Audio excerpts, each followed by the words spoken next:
welcome to this week's workout bite. We're here in beautiful BC, and this week's theme is get outside. And I promised that I would do that. It's pouring rain today, basically showing you that you can get outside, do it no water. Yeah? You can go in the puddle, that's okay. Jake's here as well, and he wants to go in the puddle, so he's doing some puddle jumping while I'm doing a little. Okay, so if you're at an outdoor venue and you don't have access to a hill or a track, and you choose not to do one of the other anaerobic intervals and you choose to do one of the more exercise-based intervals, this is how you do that. So this is the burpee, the modified burpee version. So the higher bench you choose to do a burpee off of, the easier it is. So if you're learning how to do burpees, what I'd recommend is starting with a higher object. But even something like this, this bench right here might be about perfect. If it's this type of setup, and again, you see you have to be adaptable, you just have to make sure it works, and we're not going to hit this as we come in. So let's try it out and see if it works. So your goal is to do 10 to 15 of these burpees. So your burpee is hands up, hands go down, jump out, jump back, knees bent, hands come back up. Jake's doing them over there too.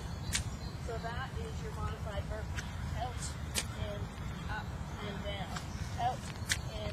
Make sure you're not feeling your back when you're coming up, and notice how my knees stay bent before I come up. Hey buddy, if you find that one too easy, then any elevated surface makes a burpee easier. So a little bit tougher would be if I go right down to this lower bench and do a full burpee here minus. I'm not going to get you guys to do the push-up yet. Make sure if you do that, and it's a scenario like this, you don't want to hit your head on this top bench, so make sure you're not doing that. So that's exercise number 1. Exercise number 2 is a knee drive step up. I'm doing it on a nice low bench. Again, that's easier theoretically, but it'll still get your heart rate up. Higher bench is going to be a little bit more challenging. Make sure your technique is good. So a knee up is basically stepping on that bench. Make sure your full foot is on there. Knee drive and back down into a baby lunge. Knee drive up and down. Knee drive up. If you can get your arms mechanics working the same way mine are, fantastic. If not, and you just want to have your arms out to the side, you can do that as well. So I promise you, do 15 of these side, it will get your heart rate up. So again, just switching to the other side.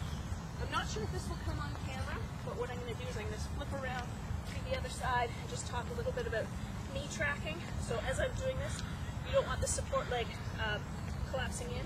You want that knee straight ahead, and you're driving up and down. A little lunge at the bottom.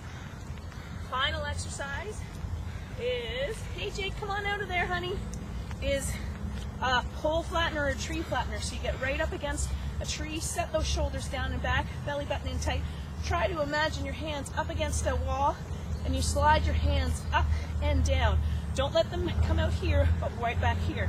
You can do 15 of those, and that becomes your anaerobic set that you're going to superset with your strength set. Okay, so the second exercise in your strength set is to find a bench. Oh, I'm going to get a wet bum today.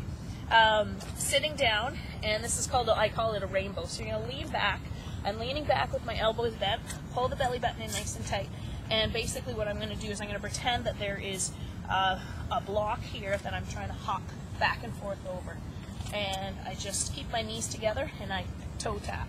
The harder version of this is to straighten the legs, but you don't want to feel your hip flexors too much. You want to feel your abdominals. And so we're just doing little toe taps. Yeah, over that tiny little object. So you're going to aim for somewhere between 12 to 20 repetitions every time your toes touch counts as 1.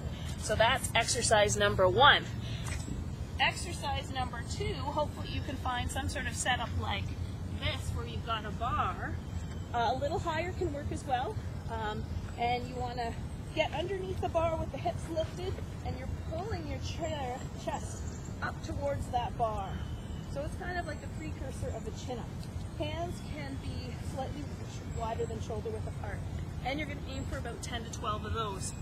Very important when you do those, if you're doing them on a day like today, make sure you've got good hand grip. You don't want to slip off and meet into any sort of injury. So those are the 2 strength exercises you're going to do.